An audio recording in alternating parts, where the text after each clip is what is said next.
Hey everybody, welcome back to Brain Batter. Today, we're going to go over the 7 behaviors that will destroy your relationship. If you're watching this video right now, we know that you value your relationship very much, so make sure to watch until the end to get the best out of this video. Also, if you find this video value-adding, make sure to subscribe to our channel so that we can continue to provide more values to you through our videos. Now let's get straight into our topic today, the 7 behaviors that will destroy your relationship. Navigating relationships can be challenging. It is not a subject taught in school, and many people lack positive role models to follow. Even if there is a role model for us to emulate, we know that there is no such thing as one size fits all when it comes to relationships. What works for others may not necessarily be applicable to us, but what we can be sure of is maintaining a healthy and thriving relationship requires mutual effort, commitment, and effective communication from both partners. It requires reciprocity. Likewise, there are certain behaviors that have a harmful impact on all relationships. It's crucial that we recognize and address these destructive behaviors and patterns in order to build a more fulfilling and healthy relationship. And before we do that, here's a reminder to all of you who are watching that nobody is perfect. Not your partner, not you. Perhaps your partner is exhibiting some behaviors unknowingly that are bringing damage to your relationship. Or perhaps it could be you too. It's possible that your partner may need to change their behavior towards you, but it's also important to consider the possibility that you may be the one who needs to make personal improvements in becoming a better version of yourself. So let's keep an open mind as we go through these 7 behaviors that are damaging to our relationships. Number 1. Being a terrible listener. When we consider the potential communication issues in a relationship, our first thought is often about what we say or don't say. But the truth is, most of the time, poor listening is the most common contributor to problems in relationships. If we are not attentive or prioritize other important tasks over our partner, it can make them feel unimportant and unloved. It shuts down future discussions. It creates a larger gap and greater distance in the relationship. As human beings, we have an inherent need to feel valued, loved, and desired. When those needs are not met, it can significantly jeopardize our relationship. So start giving undivided attention to your partner. It's the best gift you could ever give to each other. If your partner catches you at a bad time, schedule another time to talk about it. Follow up. It's understandable that we can get busy and occupied with other tasks at times, but it's crucial not to halt the conversation and then fail to follow up. Following up with your partner afterwards shows that you care for your partner, and it can make a significant difference in your relationship. Also, if you're not really in the right frame of mind to talk, it's often better to reschedule another time to talk about it so that you can listen to your partner in a distraction-free condition rather than pretending to listen when you obviously cannot concentrate. But always remember to follow up. Number 2. Stonewalling. Stonewalling is a behavior where a person either withdraws from a conversation entirely or refuses to communicate with the other party. It's indeed inevitable to have disagreements in any relationship, but what's more important is how we have an open and honest conversation about it and work it out together.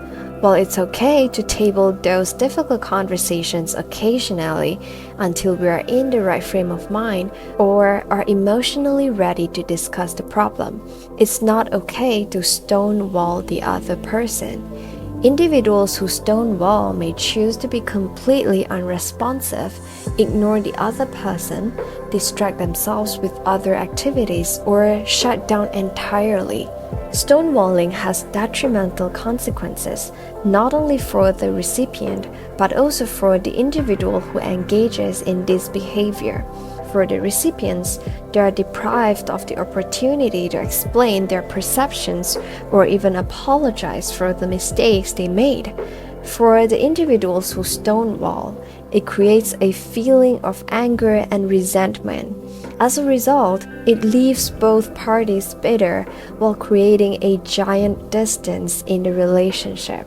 So the next time you have a disagreement with your partner, take some time to cool off and reflect on the situation. Taking time to process your emotions can provide a new outlook that may not have been apparent when emotions were running high during the conversation. Once you're emotionally ready, revisit the topic and have an open and honest discussion with your partner. Remember, the timeout is intended for personal reflection and emotional processing. It's not a means to avoid addressing the underlying issues. Number 3. Criticism. In the book How to Win Friends and Influence People, Dale Carnegie started off the book with the first principle: do not criticize. He says that criticism is dangerous as not only does it wound a person's dignity, it also arouses resentment. Criticism will only put the other person on a defensive mode, making them strive even harder to justify themselves while leaving the problem unresolved, or even worse than how it started. Many may think that the book is mainly targeting interpersonal and professional interactions, but this principle works just the same for romantic relationships.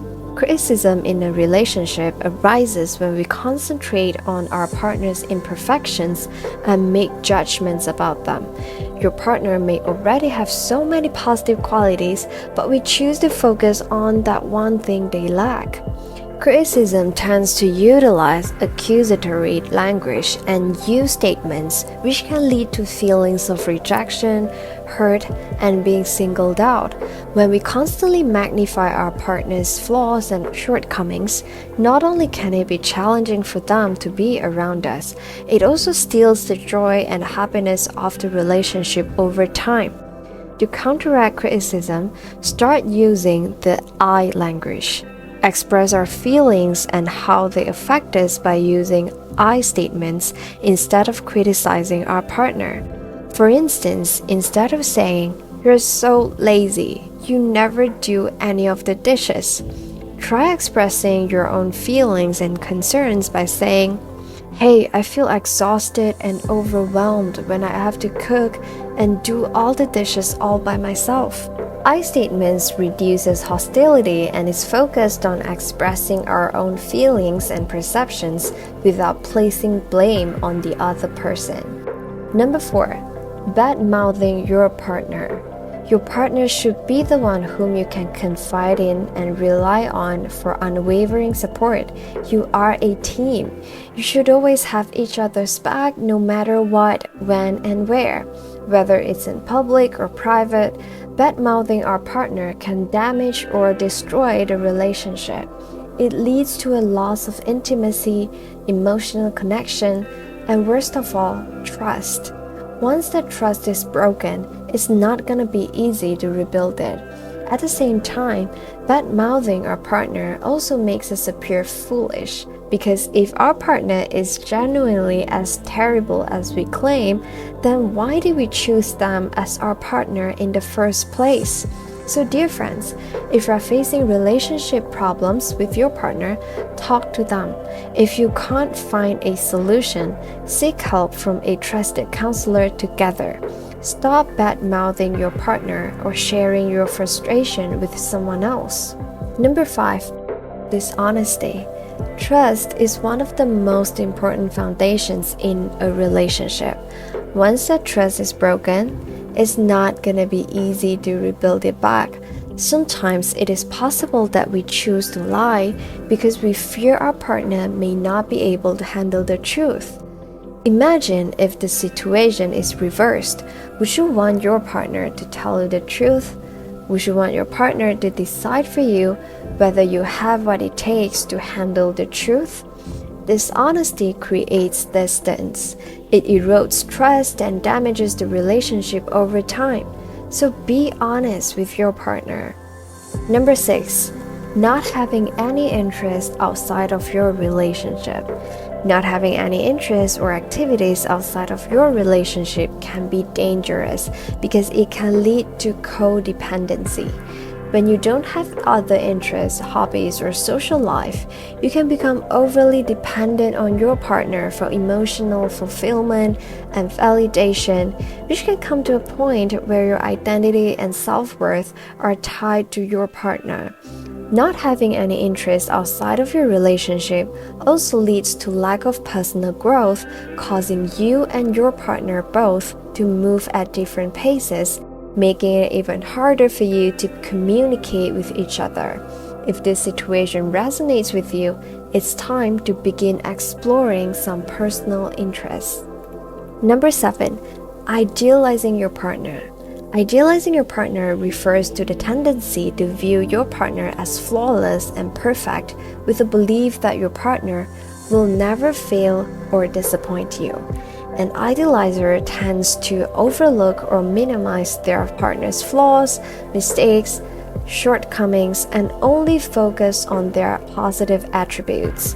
Idealizing a partner in a relationship may stem from a lack of self-confidence and low self-esteem in a person who idealizes their partner. Another reason for idealization could be due to childhood experience that causes them to idealize their partner as a way to make up for the lack of love and attention they received earlier in life. Idealizing your partner can be extremely dangerous as it leads to unrealistic expectations and disappointment when the partner inevitably falls short of the idealized image. If you tend to idealize your partner, begin cultivating self-love and self-care. Recognize that you are valuable and loved as you are made in the image of God. Similarly, understand that your partner is also made in God's image and is not faultless, but perfect in their own way. Now that we've covered all 7 behaviors that will destroy your relationship, check out this playlist of rap videos that cover other topics related to relationships. Don't forget to subscribe and turn on the notification bell so you don't miss out on all these value-packed videos on communication, leadership, psychology, and so much more. See you in the next video. Bye!